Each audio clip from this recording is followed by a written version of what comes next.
Salam damai semesta raya, salam damai seluruh alam. Rahayu, rahayu, rahayu. Jumpa lagi para Singolodro lover, para netizen Indonesia yang budiman. Malam ini, siang ini, sore ini, hari ini, enaknya kita bahas apa? Bahas budget merah, bosen kalau bahas itu terus. Udah kelihatan gelapnya, kelihatan bobroknya ya kan. Kita bahas yang lain, bahas yang ini aja. Jadi kenapa? Kebetulan siang itu saya berada di Pondok Pesantren Gus Samsudin karena di sana kedatangan seorang tamu dari Banyuwangi yang kebetulan dia adalah anggota dari organisasi yang saya bina, yaitu Persatuan Tabib dan Paranormal Indonesia. Jadi Ki Joko Gondrong dari Banyuwangi itu, beliau adalah ketua Dewan Pimpinan Cabang Pertapa Indonesia Bersatu cabang Banyuwangi. Karena juga tidak konfirmasi ke saya, tiba-tiba mendadak datang. Kebetulan saya juga tidak ada di Ponpes, jadi ditelepon oleh Opa Fian. Akhirnya saya datang dan ternyata benar itu adalah Ki Joko Gondrong. Ya memang selama ini kan viral, Gus Samsudin begini, begitu, begini, begitu. Banyak opini-opini di publik yang terbentuk dengan sendirinya. Nah, Ki Joko Gondrong bertabayun ingin membuktikan apa sih sebenarnya yang dibuat oleh Gus Samsudin. Betul-betul sebagai seorang praktisi atau yang seperti kata orang dobol-dobolan. Ternyata memang dibuktikan oleh Ki Joko Gondrong dan hasilnya Ki Joko Gondrong itu tidak lagi penasaran. Nah, dia juga sudah tidak bingung, cuma dia menantang seorang Gus Samsudin ini untuk berani atau tidak masuk ke Alas Purwo. Jadi kebetulan memang saya juga jebolan sana, jebolan Alas Purwo dulunya. Saya dulu hampir 1 tahun ya, hampir 1 tahun, tidak sampai 1 tahun, tapi hampir 1 tahun berada di sana di tahun 89, masa muda saya sempat duduk bermeditasi setiap malam itu di satu gua, namanya Gua Mayangkara. Memang lumayan ngeri masuk ke dalam Gua Mayangkara itu, posisinya di atas tebing dan kita harus naik tangga itu bambu satu yang dipalang-palang, hingga kalau kita salah injak dia muter, nah kita bisa kebanting jatuh dari atas tebing itu. Ya di bawah sudah banyak batu-batuan, terus rumpun bambu yang tajam-tajam. Jadi di era-era dulu itu belajar tentang spiritual itu memang penuh tantangan. Beda dengan saat ini, orang-orang belajar spiritual tidak seperti kita dulu, memang gemblengannya berat. Jadi sebelum kita mengetahui spiritual itu bagaimana, kita harus berhadapan dengan tantangan-tantangan atau bagaimana mental kita diuji. Kalau mental kita sudah down melihat kondisi medan, down melihat kondisi hutan, down melihat tebing, ya kita nggak akan pernah punya mental baja, mental yang kuat. Nah, pun demikian dengan seorang Gus Samsudin tentunya juga sama dulunya. Seperti itu gemblengan mentalnya.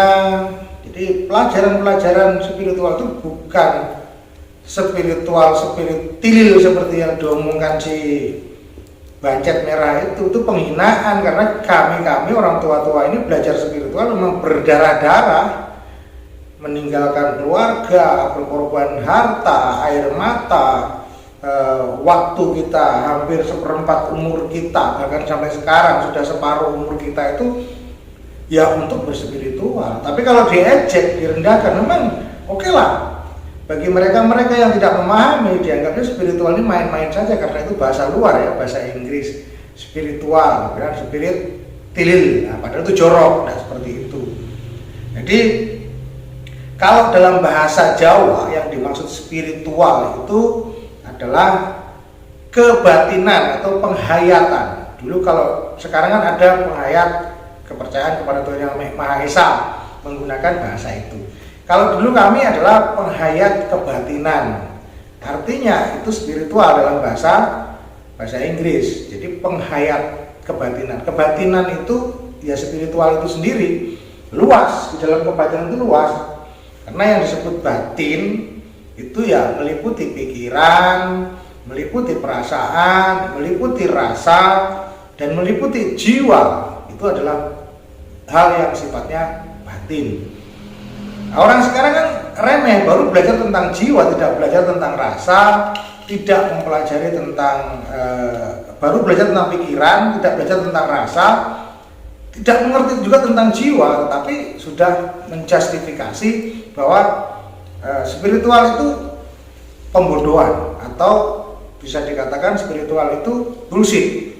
Nah, di sini masyarakat banyak yang tergiring dari olah cakap seseorang yang sebenarnya tidak bertanggung jawab. Karena apa? Tidak mengerti literasi keilmuannya. Jadi ranah kebatinan ini memang betul-betul ranah yang dilakukan oleh para pelaku kebatinan itu sendiri atau para spiritualis. Mungkin bangsa Indonesia ini tidak banyak karena rata-rata orang itu takut dengan kontroversi. Nanti di video yang akan datang akan saya buat tentang kontroversi kebatinan dan agama atau kontroversi spiritualitas dan agama. Ada nanti saya buat videonya. Kita bahas hari ini bagaimana orang-orang itu masih takut untuk berspiritual. Kenapa? Apa sebabnya takut melanggar norma-norma agama? Tidak, justru keimanan kita dalam mengimani apa yang ada di dalam agama kita itu lebih kuat lagi, lebih memperkokoh keimanan kita jika kita memahami tentang spiritual. Karena spiritual itu yang dibedah bukan masalah hantu, masalah demit. Karena spiritual itu yang dibedah adalah diri kita sendiri. Jadi jalan spiritual adalah jalan mengenal jati diri atau kesejatian diri kita. Kenapa? Karena saat ini kita terdiri dari berbagai aspek dalam diri kita yang sifatnya batin atau sifatnya bisa dikatakan metafisis atau gaib. Contohnya pikiran kita, rasa dan perasaan kita, terus insting atau firasat-firasat kita, itu semua gaib. Kalau kita tidak mengenali itu, mempelajari itu, maka kita akan kebingungan dengan apa yang terjadi pada diri kita. Banyak memang orang-orang yang belajar tentang spiritual tetapi mengalami degradasi mentalitas atau mengalami ketersesatan berpikir dan mengalami keasikan masuk di dalam spiritualnya sehingga bisa dikatakan gangguan jiwa. Nah, banyak yang seperti itu. Tetapi itu bukan suatu penghalang untuk kita. Mungkin spiritual yang dipelajari hanya sebuah pelarian dari problematika kehidupan orang tersebut sehingga dia banyak menyimpan depresi-depresi dalam dirinya, dia larikan ke dalam spiritual untuk menghibur dirinya sehingga saat berspiritual dia mengalami blank sehingga asik dengan rasanya sendiri dan bagi orang yang melihat adalah orang yang tidak waras. Di sini tidak perlu kita takut dalam berspiritual. Karena apa? Karena selama pikiran kita bersih, hati kita bersih, jiwa kita bersih, tidak ada gangguan, maka spiritual itu akan baik-baik saja. Contohnya kami selama ini yang memang berspiritual dari kecil ya, dari anak-anak, dari remaja, kita memang belajar tentang itu, belajar tentang bagaimana mengolah batin, mengenali sisi-sisi batin kita. pribadi. Dan ya fine-fine saja, tidak pernah kita mengalami degradasi mentalitas, tidak pernah kita mengalami gangguan kejiwaan. Memang di dalam berspiritual itu ada beberapa fase-fase. Setelah kita melewati, kita akan mengalami beberapa sindrom-sindrom kecil. Mungkin tata atau keseimbangan kehendak di dalam diri kita itu tidak terkontrol. Karena apa? Karena portal kesadaran kita belum terbentuk, artinya masih terbuka. Kalau masih terbuka, kita tidak bisa mengendalikan diri. Banyak yang seperti ini karena apa? Mengalami sindrom. Contohnya kalau saya lihat ini si bacet merah, nah ini sedikit menyinggung bacet merah, tidak apa-apa. Dia mengalami sindrom sebenarnya karena apa? Karena dia belajar separuh-separuh sehingga mengalami sindrom. Sindrom itu sendiri ketika tujuan dia itu tercapai, lebih gila lagi, yaitu sindrom popularitas atau bisa dikatakan megalomania, merasa diri lebih besar, merasa diri hebat, merasa diri lebih wow daripada orang yang lain, merasa diri benar, merasa diri punya kekuasaan. Nah ini sebenarnya gangguan pada kejiwaan atau bisa dikatakan personality disorder. Ya mudah-mudahan dari video-video ini sampai ke dia, nanti dia biar berobat ke psikiater biar sembuh.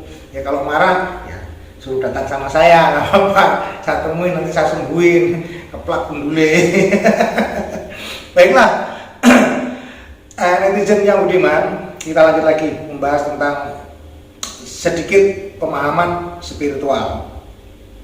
Spiritual yang dianut oleh para spiritualis yang ada di Indonesia itu biasanya dikaitkan dengan kebudayaan atau adat istiadat. Jadi tidak usah bingung ketika kita melihat adat istiadat dari berbagai suku bangsa yang ada di Nusantara, di Indonesia ini. Dan semua itu punya nilai spiritual. Tidak ada adat dan budaya yang jauh dari nilai spiritualitas.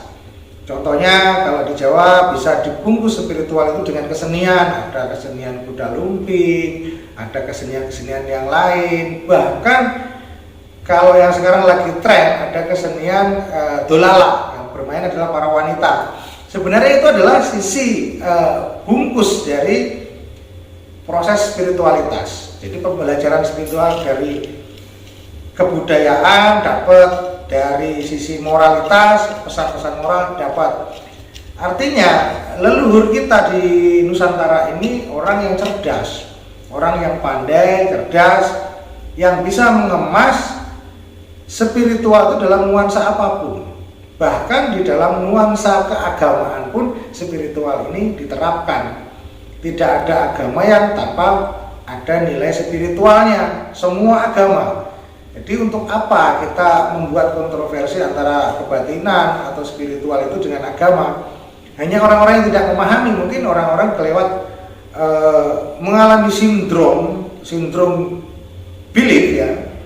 Di dalam menekuni beliefnya dia mengalami sindrom sehingga dia tidak bisa menerima sisi spiritual yang lain yang memang dikemas di dalam bentuk kebudayaan atau merasa dirinya lebih baik, lebih suci, lebih benar, dan yang lain itu tidak benar. Ada yang seperti itu, dan itu penyakit di dalam berspiritual yang berbungkus atau berbalut keagamaan, kebudayaan, semua seperti itu dialami oleh banyak orang. Contohnya ada mungkin dari sisi lain melihat spiritual yang dibungkus dengan kesenian-kesenian, mungkin wayang, mungkin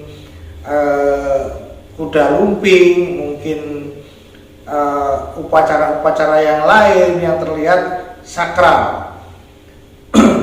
Dan itu direndahkan, dihina, direndahkan, seolah-olah yang menghina dan merendahkan ini adalah orang yang paling benar.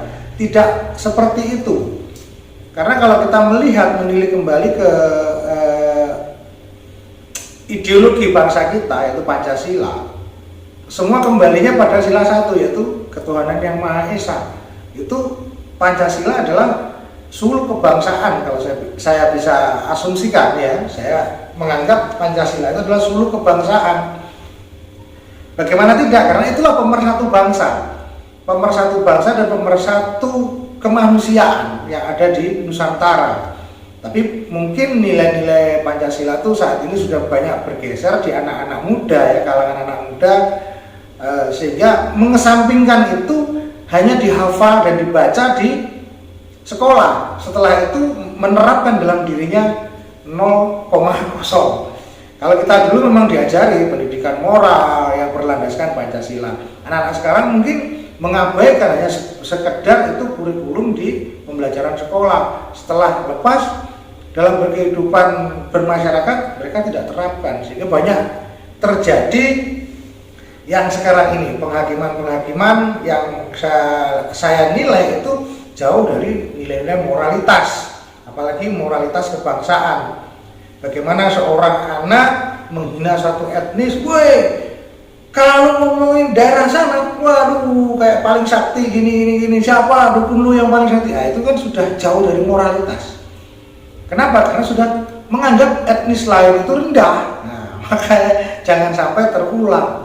Kalau opini seperti itu dibuat di media sosial, menggiring orang banyak, anak-anak muda yang mengidolakan si tokoh ini, akhirnya apa? Akhirnya menjadi sama seperti tokoh ini. Terus mau jadi apa bangsa kita kalau tidak moral? Terus untuk apa Pancasila itu ada? Jadi saya harap bangsaku yang tercinta Indonesia ini lebih bijak, lebih cerdas dalam menyikapi berbagai tontonan yang saat ini berseliweran ya melalui tangan-tangan Anda sendiri bisa mengakses, karena era keterbukaan informasi ini sangat luar biasa terbukanya saat ini. Baiklah para netizen yang budiman, saya rasa hari ini cukup. Ini yang bisa saya sampaikan. Mungkin di lain waktu dan kesempatan kita bertemu lagi di video-video sama di channel Mbah Singoludro. Salam damai seluruh alam, salam damai semesta raya, rahayu.